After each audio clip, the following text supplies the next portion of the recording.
Imagine waking up one morning to find your city divided by a massive concrete wall. A wall that cuts through streets, neighborhoods, and lives, separating you from your family, your friends, and your future. For millions of Berliners, this wasn't a hypothetical nightmare. It was their reality. For 28 years, Berlin was split into two starkly different worlds, symbolizing a global conflict between opposing ideologies. But how did this once thriving cultural hub become a divided battleground? And what brought about the miraculous moment of its reunification? This is the story of Berlin, a city torn apart and brought back together, a story that continues to echo through history. After the devastation of World War II, Germany lay in ruins, and the victors, America, Britain, France, and the Soviet Union, each took control of a section of the country. Tensions between these former allies quickly grew as the U.S. and its partners pursued democracy, while the Soviet Union imposed communism in the East. By 1949, Germany had split into two nations. West Germany, backed by NATO, became a prosperous democracy. East Germany, under Soviet influence, adopted a strict communist regime with government control over nearly every aspect of life. But Berlin, though located entirely within East Germany, was also divided.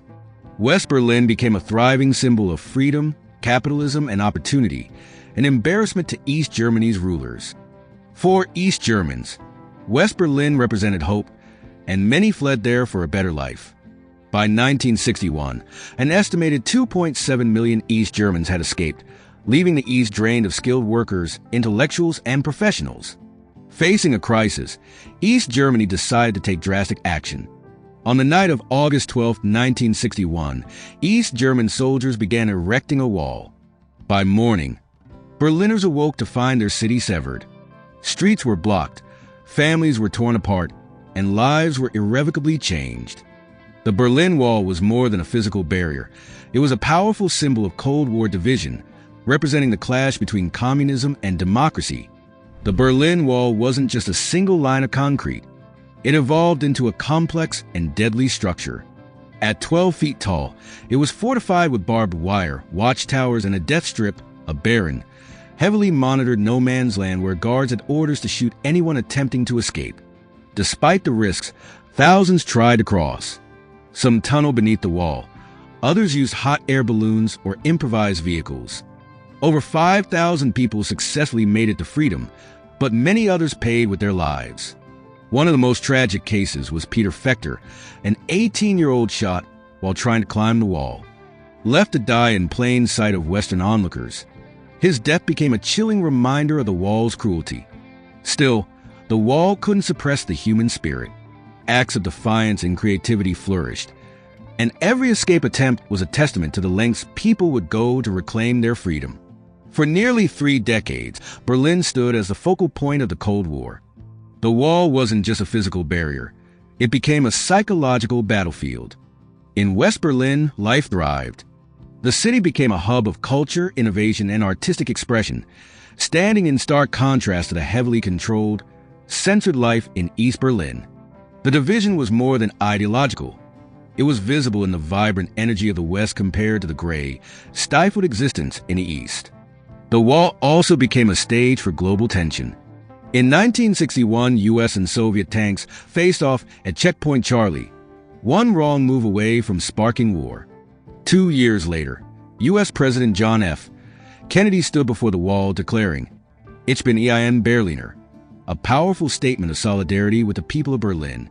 Throughout the Cold War, Berlin symbolized the divide between two competing visions for the world.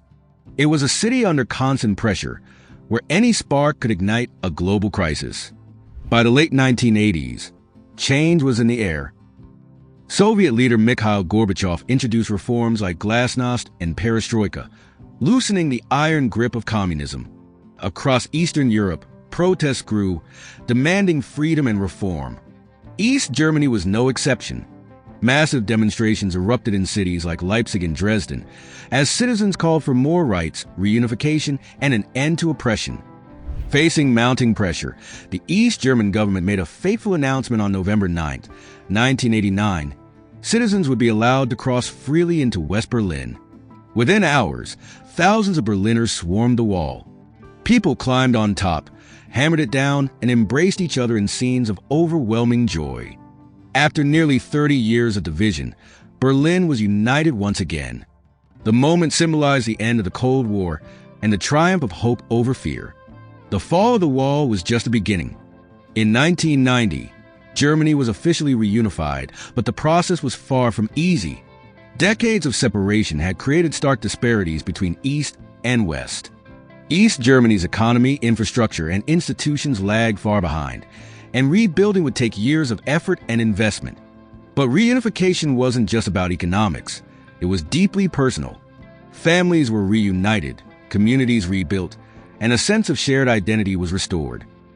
While challenges remained, the fall of the wall became a powerful symbol of resilience and renewal. The Berlin Wall divided a city, a nation, and the world. But its fall showed the unbreakable strength of the human spirit. Berliners didn't just tear down a wall. They tore down the very idea that people could be permanently divided.